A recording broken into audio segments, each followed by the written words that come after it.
When the old channel went down, we lost a lot of valuable PvP information, and I would like to tackle some of that with today's topic of just how to deal with Poise. This is something that the average duelist has a lot of trouble dealing with, and a lot of people refer to this as easy mode, even though it is the easiest thing to counter in the game. But before we get onto that, I need to address an elephant in the room to save some needless downvotes. I attack buffs. Why I attack buffs is because people invest points into stats that allow them to kill you easier. At the same time, I invest points into stats to damage my opponent, and the easiest time for me to kill them is when they're standing still applying a buff. So if you take the risk of using buffs to 2-3 shot me or to be able to survive longer, you have to understand that the risk of using this is the fact that I can hit you during it. So hopefully we won't be getting some needless downvotes just because I blast people whilst they're applying these easy mode buffs. The two key tenets to beating any hyper armor weapon, or poise weapon, super armor, whatever you like to call it, is spacing and timing. And I'm going to use this first duel, we're going to drag it out so I can really put a point these if you look here, what I do with my opponent is I tend to try and keep close, and anytime he swings I'll reactive roll. If I've got enough spacing, I'll be able to then punish that. As you just saw, I punished his R1 swing with the Chaos Bed Vestiges. I'll use stuff like Fire Surge to keep constant pressure on him, but any weapon you'll be able to do that. The kings of PvP are of course curved swords and straight swords, and they're very easy to keep in your opponent's face and attack them between their hyper armor startup and recovery frames. If you watch here, my opponent takes a swing, which I can then easily space around. After his swing, he has something that he enters called recovery frames, which is where he has no hyper armor, so he can be stunned, but he also can't roll out of the way. I would normally use that to go for an R1 or a spell. So what you'll see me doing here is I'll dance around my opponent and I'll go for hits when he's not swinging. You have to avoid trading. Luckily, most hyper armor weapons are too slow to trade on reaction. Basically, you can keep in your opponent's face and you pick your timings for when to attack. If you just mindlessly mash R1, you're going to get hit. Now, this isn't flawless. Of course, no one's perfect. Eventually, you're going to make mistakes. Your opponent's going to hit you. And because of the 2-hit guaranteed system that's in this game, you're probably going to be taking half to 2/3 of your health. That's why people like poise weapons, because they're big, they do a lot of damage, and of course it's nice to be able to tank through your opponent's hits. So you see here, I make a mistake, and look how much damage my opponent does from one mistake. Like, that's over half my health gone because I attacked at the same time. So what I'm going to do now is I wait for his attacks, and then as he goes to roll, I try to swing to catch the roll. Unfortunately, I mistimed the roll catch. My opponent backs off a little bit, so I put on a little bit of passive regen, which can force your opponent to get silly. They'll start making mistakes they wouldn't normally make. So again here, I can move around my hits of my opponent. If he was to swing 3 times, that would be very easy to backstab him between the second and the third hit. What he's doing is actually quite smart. This is probably one of the better people using a poise weapon that I encountered this day. I've put together all the duels I've had for this video, and I can be completely honest to say I didn't lose a single time, because I know how not to make some mistakes. Even there though, I did make a mistake. My opponent might have even been able to kill me if he realised he was going to land that hit. So we're going to talk about the different sorts of weapons you are and how you deal with them and how you pressure with them. Like I said, with this duel, I drew it out intentionally just to show how easy it is to dance around and avoid and punish when you see opportunities. Like there, I wait for my opponent to swing, I move into his face, and I swing when he's not able to swing at me, when he can't reactively counter swing to trade. So let's actually move on to what I consider the worst class in the game, which is Ultra Great Swords. Now for me, these things have less poise than Great Hammers, but they still have very slow speed. In fact, they've got the same speed as Great Hammers. The only difference between Great Hammers and Ultra Great Swords is Ultra Great Swords have the less poise health and poise damage. Now what I do with my opponent here is I dance around him, and when he's then not swinging is then I go for my attacks. I manage to stun lock him, he then panic presses R1, which I easily punch with a spell. Basically, timing and spacing. The second duel with this same opponent, he's realised that he can't take me in a straight up fight, so what he's doing is something I like to call the pillar game. Basically, you dance around the pillar, and if someone gets dumb enough to come for you, then you hit them a couple of times. Cheesy stuff. Look at this guy throwing around his wet noodles. Alright, he switches to a dagger because he thinks that a dagger will be quick enough to stun lock me, which he is able to hit me out of my weapon art, but simple R1s and black flames, which true combo with the Demon Scar. Easy stuff and a point down for trying to cheese me at the start. Now, some Ultra Great Swords are better than others, and this is one of them, which is the Lothric Knight Ultra Great Sword. Well, it's Lothric Knight Great Sword, what it's called.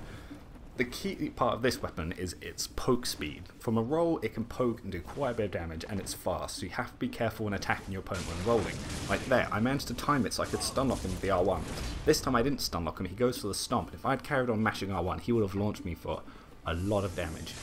Now, this opponent is very smart. He's using backups. Basically, the best way to use Poise weapon is have a backup to deal with fast weapons, because no ultra weapon will ever beat a competitive duelist using a fast weapon unless they have support to be able to force some mistakes. My opponent here is trying to use spells, but unfortunately, miracles are probably the worst school of magic in the game. Very easy to outspace and punish. Even lightning arrow, which is their only really good offensive spell, is very easy to counter. Basically what you can see in this duel is this is an opponent who knows that he does not have the spacing or the speed to be able to deal and punish me at all. So immediately he swaps from his ultra weapon to probably the best solo weapon in the game, which is Pontiff Knight Curve Sword.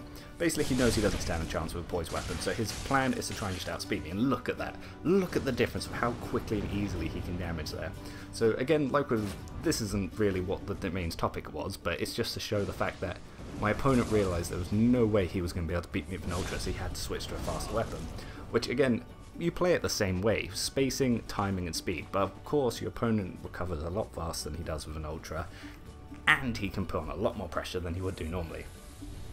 And as gimmicky and silly as his armoured setup does look, this guy is actually pretty good, but if you notice what I do there is I use the hill to use that as spacing to my advantage. His weapon's longer, but I was able to attack into his swing using the hill as a way to sort of go under it and then hit into him. Good times.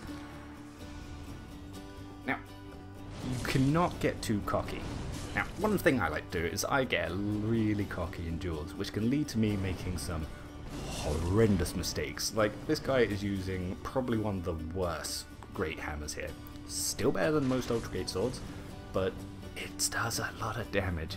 So if you notice here, I'm going to make a huge mistake, and look, I miss time when I punish, and then I go for a running attack straight into his hit. He's hit me 3 times, I'm almost dead.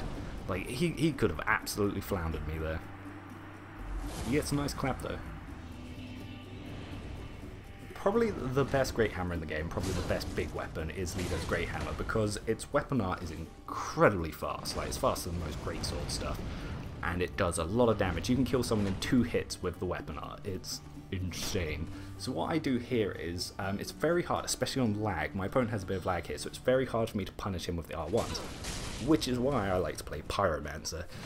This is my Pyromancer setup. I only use 3 spells because these are the only 3 useful PvP ones when it comes to Pyromancy. And if you notice, what I do is I keep up constant pressure with Fire Surge because my opponent's not really giving me any opportunities to go in with R1s. Even sometimes when I think I have them, he was able to just do that little teleport step out of it. Hits me with wrong attack. Look at the damage of that one hit. So you have to be very careful. You have to use your openings. Now that's something that's normally quite easy to backstab, but he has almost quicker recovery because I'm not seeing the move as it's happening because of the connection difference between us. I checked after the duel, this guy's from Japan or something.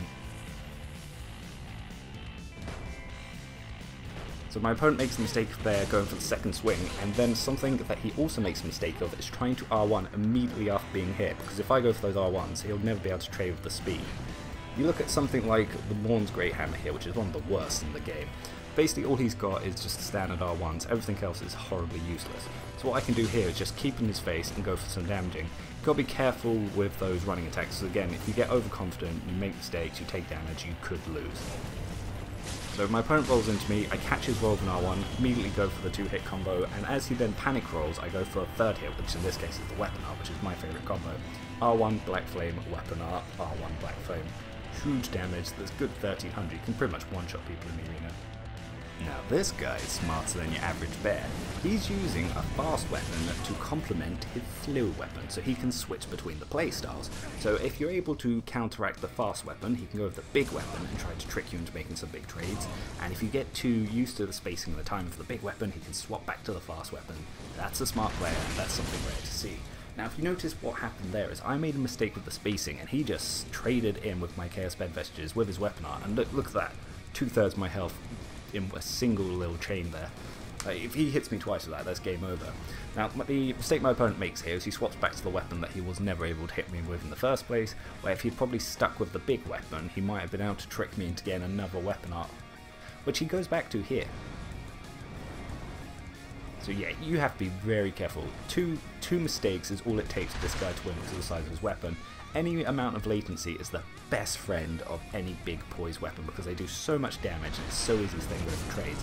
This time, I move off just a little bit further because I've learnt the spacing and I punish the weapon art with the Chaos Blade Vestiges again. Now, not something that's a little bit different, not the same thing, is Great Axes. Great Axes are bad by themselves. But when you put them in the offhand, they have more distance, they are a little bit faster, a little bit less recovery, and they just are complemented so well by axes and straight swords. It is beautiful. Now my opponent here is just going for those standing R1s, never going to hit me with those. Eventually he realises the same, goes for the axe, tries to get straight in my face because he's now got a faster weapon, but unfortunately curve sword, king of the meta, there's nothing he can do. He tries to stand and trade, goes for a parry, I see the parry coming a mile away, punish it with an unparryable move, rip. One of the much better of the hyper arm weapons is Curved Greatswords. Curved Greatswords, their running attack is why they're amazing. The big weakness of all big weapons is they have garbage running attacks, so they can't really apply pressure. Curved Greatswords, they have that. Fortunately, my opponent makes some mistakes here of staying way too close to some R1, but he's going to get more than one opportunity. Let's see if he learns from his mistakes. There is a bit of connection issue here, so what he's trying to do is get me to run at him and trade with his R1s. He's using stuff like throwing weapons to try and bait me to keep close, and then he's going for those running attacks. Very, very smart stuff here, like he catches me with that running attack, but his mistake after we traded was to then go for an R1. The speed of my weapon allowed me to hit him before he even had enough start up on his hyper arm to hit me. Again, this guy is not doing a good game for Curved Greatswords, he's doing them a disservice with how badly he's playing here. See, keep smart, waits for the right opportunity, he goes for an R1. If I had gone to attack there, he would have got me. But patience. Patience is very important as well. So if you notice what I'm doing here is I'm taking single swings to catch him on his rolls, I'm picking and choosing. I'm not just running at him and mashing R1, because doing that, it's going to get you punished, it's going to get you dead. And if you know your timing, I was able to interrupt his hyper armor on his running attack, hit him twice, and he wasn't even able to hit me. Now, remember I said earlier you need something to complement these weapons to do well with them. Crossbows are amazing, they are one of the best things in the game. A light crossbow, it should be up there in S tier meta because it only weighs 4 units and it can make any fast weapon, any slow weapon a fast range weapon. Beautiful stuff. If you're quick enough and you know reload's coming, you can punish it with spells, throwing bombs. I've even done it with the Crescent Moon Sword. Now what my opponent's using here is he's just mainly going for his running attacks on that Curved Greatsword and he's shooting me instead of going for R1s with the crossbow. Very, very smart player. Not much armor, so he's not got exactly the best build, and he unfortunately tries to Chaos Punch a Chaos Blade Vestiges. I don't know if that's infused and he's just trying to trick me in. Ooh, but he did manage to get a hit there. A little bit more health, he would have been able to get me for 2 hits and it would have been some big damage for him. A weapon that a lot of people were scared of when it first came out was Frida's Scythe because of the hyper armor on its first weapon art jumping attacks, and just the amount of damage it can do when it catches. Now, if you don't know about it, it can be very hard to deal with, but as I just showed you there, every hit of its stance mode is punishable by even Chaos Blade Vestiges. So if you know your spacing, you're going to be able to hit it with other stuff. See, my opponent's just going out there, the recovery's huge, every time he does it, I will be able to punish him with Chaos Blade Vestiges as long as I go for it early. The actual one-handed Scythe moveset is terrible on the Freed Scythe, so it's very easy to just walk around and punish with R1s. If you're going to be using a Scythe, use Corvian Great Scythe, it's the best one in the game. Just to highlight what I was saying before in the last one, the second guy's going to go for the exact same strategies, and this time I got my spacing and my punching right with the Chaos Blade Vestiges. Goes for the same one that the same guy did earlier, manages to roll it, but what I'm doing here is because those R1s have a really slow startup, whereas they have amazing tracking. The Corvian is the other way. It's faster, it's longer because of the disjointed hitbox, but the tracking on the second R1 isn't that great, so that's why going for staggered R1s is much better, or R1, R2. My opponent here realised that the hyper armor wasn't working, I tried to switch the R1 game and it wasn't going down. Now we're going to move on to everyone's favourite weapon class, which is Greatswords. And their best friend, lag. Like, lag and Greatswords is probably meta levels. What my opponent's doing here is I'm punishing before he's attacking. Due to lag, it's like he has Poise and one-handed. So, oh, look at this, look at that. It's disgusting. Again, key tenets here is spacing and timing. So you want to be able to space your opponent's hit, and you want to hit after their recovery or before their startup. You can backstab a second R1 easily, you can backstab a running attack, you can outspace a running attack and hit it twice. Like I said earlier, the weakness of all hyper armor weapons is they have no ability to pressure the opponent. No poise weapon can pressure the opponent because they all have terrible rolling attacks, they all have terrible running attacks. Their only good thing is backing up and just going for R1s to try and trade. If they get outspaced, which is very easy to do here, like Gale's is one of the longest greatswords in the game, and reach does not matter one bit against fast weapons, because fast weapons can just always keep on the opponent, always keep the pressure. Like, I can just keep in this guy's face, anything he does, I can punish. I could have gone for 2 R1s there, but instead I go for the Chaos Bed Vestiges. He can't pressure me, so I just need to play smart, take my time, and pick my opportunities to punish. Second time I fight the same guy, he is going to improve and play a lot smarter. He even switches to one hand, which isn't as good as straight swords, but still pretty fast, and you can use a shield. Unfortunately, I'm pure elemental damage, either pure dark or pure fire, so the shield's not going to do much here. Opponent's thrown out Gale's weapon art, which is incredibly easy to punish with spells. It's not the best. If you don't land that R1, do not go for the weapon art. But thrown out there, easy to gain chip damage, and if I've got the good spacing, I can punish that Chaos Bed Vestiges or 2 R1s, or R1 Black Flame. Boom, perfect spacing. Now I do make the mistake of going for the R1 as my opponent does, which just shows that he had the balls to just go for it. He wasn't going to panic and back down. Good on that guy. Now this guy is much more reactive here. So he plays probably like any of the best greatsword guys, and what he's also trying to use is the Poise. Now when they use Perseverance like this, you count to 5 and you back up, and once you got to that 5 mark, they're not going to have any hyper armor. Their running attacks are pretty terrible. Whilst they're in the spin, you can interrupt their Poise because it hasn't started yet, as you saw me do there, and again there. He has probably 40 Poise, so he can tank all my hits, but I'm able to interrupt his running attack every time. Oof. Tried to Poise to reduce damage from that Chaos Bed Vestige. And nothing more he could do. The moment you get that low, Fire Surge is going to take him down. Best finisher in the game.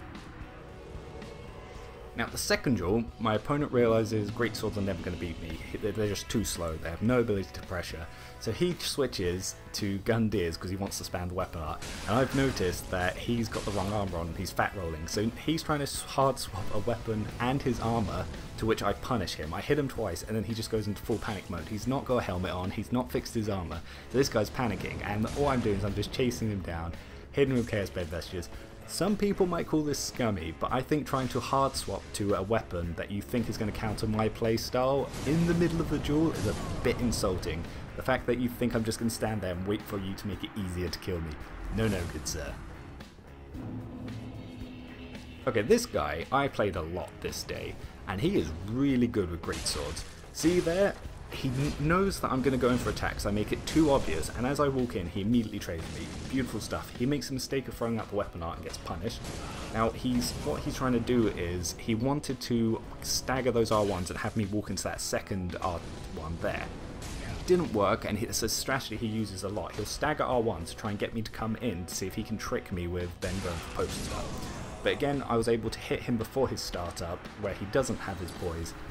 Big damage, there's not much he could do there. This time I was very cheeky. That was scummy, I'll admit that. I hid behind the pillar at the start of the game, and as he come out I hit him, and this guy, all fairness to him, just carried on the duel, didn't run away, and he actually started playing a lot better because he realised what I'd done. And he does make the mistake of queuing his attacks, so sometimes I'll be able to just run around here, and it's very easy with fast weapons to move around their hits, and just after they go for the second hit, as it misses, then hit them with a running attack. I've seen people with curved swords or straight swords beat them by pure running attack punching any R1s. You basically see what I do is I keep on him, I avoid his attacks, and I pick my openings for when I'm going to go for damage. This guy here goes for a nice bow, and then he tries to buff in my face. No. Gets panic roll caught, huge damage, starts trying to mash R1 and just gets hit some damage there. I know that's going to make some people mad, but if you're going to bow, then that's fine. I won't always attack someone bowing because gesturing is all nice and all, but then to buff in my face, nah dude. See, this guy I've dueled a couple of times, so we even throw each other a very friendly message. I'm glad that he didn't get salty that I hit him earlier with buffing. What he's done is he swapped from Gales to Wolf Knight because he thinks he's going to be able to use Poise to punch me. Like I said, I know the timing for when I can then punish him, so every time he uses Poise, what I do is I back up and I don't go for the hit. So I wait for it, and now. 5-second rule, you can interrupt it, no Poise, big damage, never make the trades. I actually got quite excited seeing him again because this guy was slowly improving and trying to learn from my playstyle. The problem is with greatswords is once you see how they fight the first time, it gets easier to beat them unless they change how they're playing. Because like, look, throwing out that Gales thing there, very easy to avoid. Again, he should only do that if he lands a successful R1. What he really needs to do is kind of just walk at me, nothing else, just walk, and pick his options to go for those R1s. But you see, the main problem is, on an equal skill ground, he'll never beat me with a greatsword. Because my weapon's faster, less recovery, it's got good pressure, whereas his weapon's slow, bad recovery, and it has no way to pressure. Now, one of the best greatswords, but it's probably only mid-tier because of the damage, is the Twin Princes. And why that weapon art? That weapon art is beautiful. If your opponent doesn't have a shield, it is amazing at applying pressure. In fact, it's the only greatsword that can apply pressure. Unfortunately, it's still a greatsword. Any normal attacks he goes for, I can punish. I don't think he has hyper armor on the weapon art, so he goes for it there, and just so easy to punish. He panic rolls, and I just do damage to him. If I was backing up, he would be able to apply a lot of pressure, but the fact that I keep in his face with a fast weapon shuts him completely down. Now this guy likes to switch between one-handed and two-handed, which is quite smart. He's got a parry shield, not that parrying's the most viable option in the game, because unless you're on a perfect connection, parries are very inconsistent. But he tries to switch up his playstyles. Unfortunately, he tries to walk on me to keep that walking pressure, but my weapon's just too fast. Like, I can always attack before him. It's impossible for him to reaction trade, he has to predict it. Like, what a mistake a lot of people make is they assume you're not going to keep hitting them, and that's what this guy does here. He assumes that I'm going to stop hitting him so he can also R1, but no, I don't stop. I keep in his face, I watch my stamina, I'll leave enough to roll at one hit.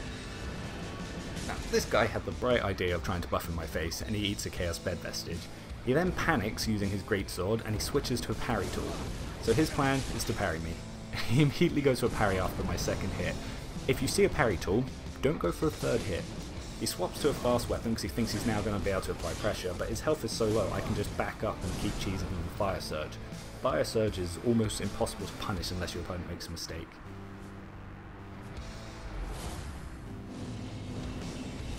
Smart thing you can do is use weapons that you can use tools to supplement them with. To make a greatsword good, combine it with spellcasting, combine it with pyromancy, combine it with a crossbow. You have to also remember this lowers your possible poise. Now my opponent here is using an Onyx Blade, a weapon which I say is below average because it's so stat inefficient. Unlike a Dark Claymore which can use 30-30, you have to go to 40-40, which means you're 20 levels less efficient than another greatsword that does the same damage. Because of this, you don't have as much poise, you can't use crossbows, and if you're using stuff like pyromancy, you're just going to have very little hit hold. It's not a good option. Now, before we move on to what I consider to be the best of the poise weapons, we're going on to one of my opponents here who I fought many times with the greatsword, who realises that greatswords are not going to be his options. Basically, he has no way to pressure me, he has no way that he can start the battle. I'm always going to be able to reactively punish him. If I swap from defensive to aggressive, there's nothing he can do. If I swap from aggressive to defensive, there's also nothing he can do. So what he does is he swaps to a Black Knight Glaive. Halberds have a much better running attack. They can apply pressure, which greatswords can't. Unfortunately, they can't trade with the bigger weapons, so greatswords have a better advantage over them, but halberds have a better advantage over fast weapons. Unfortunately, my opponent makes the same mistakes where he panic rolls and I catch them. Take your time, pick your openings. The reason halberds are so good is reach and speed, and the fact that they have the hyper armor to match it is just beautiful. They also just look nice. Look how nice it looks the way he moves. Now again, it's the same thing. You just have to dance around them. Patience and punishing, spacing and punishing. That's all you really need to do here. He goes for that spin R2, I just step into it because your body's a fraction of a second behind where you see it, and I just hit into his attacks when I'm safe. Which I'll do with this guy here as well. Because his R1s, if he goes for 2 R1s, he's going to get backstabbed. All I have to do is roll the first and backstab the second, so he can only stagger them.